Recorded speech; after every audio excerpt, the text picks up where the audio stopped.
Welcome to On the Vineyard. I'm Monica Brady-Myrov, the publisher of the Vineyard Gazette Media Group on Martha's Vineyard. We're so glad you're here. On the Vineyard is sponsored by Crane Appliance. This week, the island lost a legend, Bob Douglas, captain of the schooner Shenandoah and founder of the Black Dog. And southern pine beetles have come for trees on the island. The southern pine beetle is a tiny bug. It's no bigger than the size of a grain of rice, and they are here on the island. They're not supposed to be. That's Gwen Skiles, and we'll hear more from her on that story in a moment.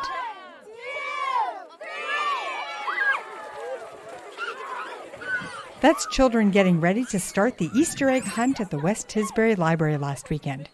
Easter time is also daffodil time, and I've seen so many blooming on the island this week. Some are fragrant, others are frilly. At Five Corners, daffodils dot the raised curb beds in the parking lot of the Vineyard Haven Post Office. On the sidewalk nearby last weekend, more than 100 Vineyard residents joined the No Kings nationwide protest against the Trump administration's policies. Several held handmade signs calling for due process for all and asking cars to honk for democracy.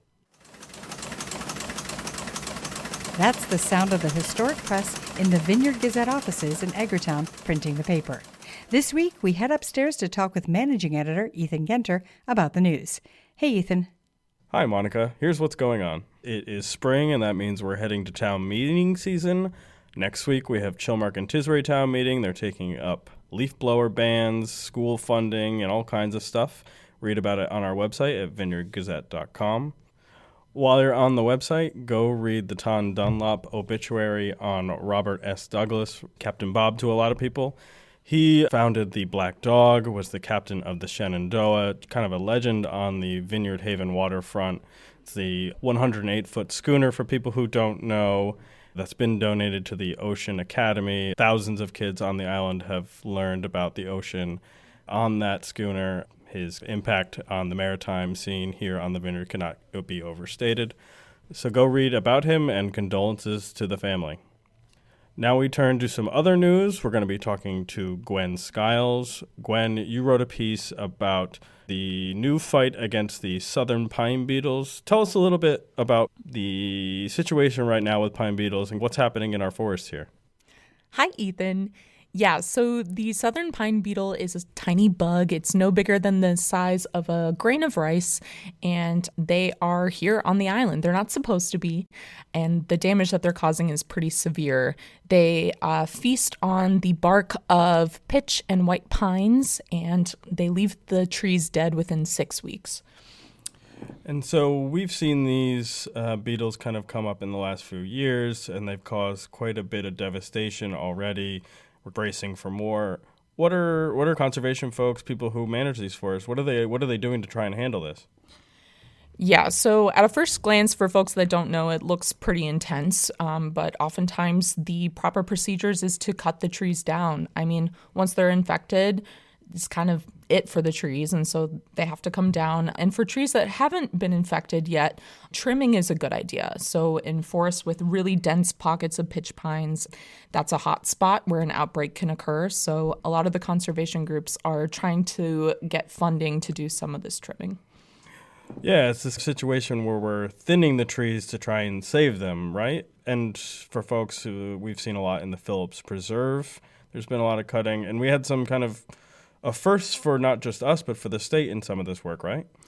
Yes, Ethan. So for the first time in Massachusetts state history, the Sheriff's Meadow Foundation was approved to use what's called an air curtain burner. And essentially, this is a big oven that you can place the dead trees inside, and it heats them up until they become what is called biochar, which is a 90% carbon charcoal that is really good for composting, and the foundation plans to sell it to some local farmers. And Gwen, while reporting on this story, you took a tour with Adam Moore of Sheriff's Meadow to see some of the destruction and the efforts here. What surprised you? Yeah, so when I was there and I saw the clear forest, honestly, I was taken aback. It looked like a page out of the Lorax, not the good pages of the Lorax. It was kind of emotional to just see how this tiny bug could devastate the island's forests like this. But there is still hope. The forest can regenerate, and hopefully with all of the management efforts that these island conservation groups are making, we'll have pitch pines for the foreseeable future too. We'll be continuing to follow this infestation, how we handle it. Gwen, thanks so much. Thank you. You can read more about these stories and Tom Dunlop's remembrance of Bob Douglas for free at vineyardgazette.com. Coming up this week, a May Day tradition in Chilmark. Children in the 4th and 5th grades celebrate by dancing around a maypole and making May baskets, filling them with flowers and baked goods, and giving them to teachers. On your love sides, and so it seems I'm unraveling. And the final show at the Pathways Arts is this Friday night at Chilmark Tavern, with music, of course, and the annual Cake and Champagne. And I'm feeling quite unwell, but the good kind. Like I enjoyed hearing singer-songwriter Lydia Fisher at the Pathways Arts performance last weekend. These off-season performances are bright spots in what can be cold, dark winters. But now it's spring, and the spring home and garden edition of The Vine is out today. The Vine is the Gazette's color newspaper that's the size of a tabloid and is delivered to all island homes. The Vine features a lovely story about a local guy growing dahlias. Dahlias are stunning flowers, so colorful and intricate-looking, ranging in a riot of colors from pink to almost black. Susie Middleton is the editor of The Vine, and she told me about Daddy's Dahlias. Well, Daddy's Dahlias is Jim Carnazza. He's a quintessential vineyard multitasker. He's just a great guy. He plays harmonica in a blues band. He has this dahlia farm, and he used to be a molecular geneticist for 35 years, but he and his wife have long-time vineyard connections and family. They moved here and got this cool little piece of land on Cleveland Town Road, which turned out to be a old dairy farm. So there was 4 feet of topsoil. He decided he wanted to grow flowers, tried roses, they didn't work, and then he jumped into dahlias. You can buy Daddy's Dahlias from his farm stand on Cleveland Town Road and at the West Tisbury Farmers Market every weekend in the summer.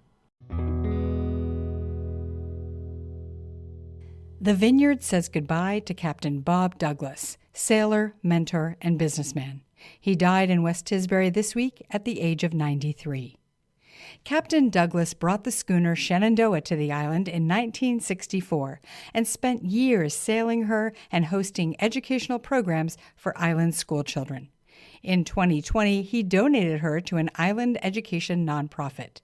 His love was for sailing, but in 1971, he realized there was nowhere to eat year-round on the waterfront in Vineyard Haven. So he built the Black Dog Tavern. The mascot, a drawing of his dog named Black Dog, became an internationally known brand on clothing, hats, mugs, and many other things, and has become synonymous with Martha's Vineyard. You can read more about Douglas's life and impact on the island in a beautiful remembrance in the Gazette written by Tom Dunlop. His story ends with these words from Captain Douglas. This whole sailing ship ethos is powerful and many-faceted, but undeniable, and once involved with it, one is never quite the same again. Born Robert S. Douglas on March 18, 1932, died April 23, 2025, at his home at Arrowhead Farm in West Tisbury. Our theme music is from island composer and musician Michael Hayden. Thanks to Endia Whitcomb for the sound from the Egg Hunt. I know you're listening now, but if you want to listen to this podcast and watch a beautiful field of daffodils, go to the Vineyard Gazette's YouTube channel. And please tell someone who loves daffodils or the vineyard about this podcast. Thanks to our sponsor, Crane Appliance, where you have access to an extraordinary range of premium appliances with best-in-class service and expertise. Crane Appliance, they call the Cape and Islands home. I'm Monica Brady-Myrov. Thank you for joining me on The Vineyard this week.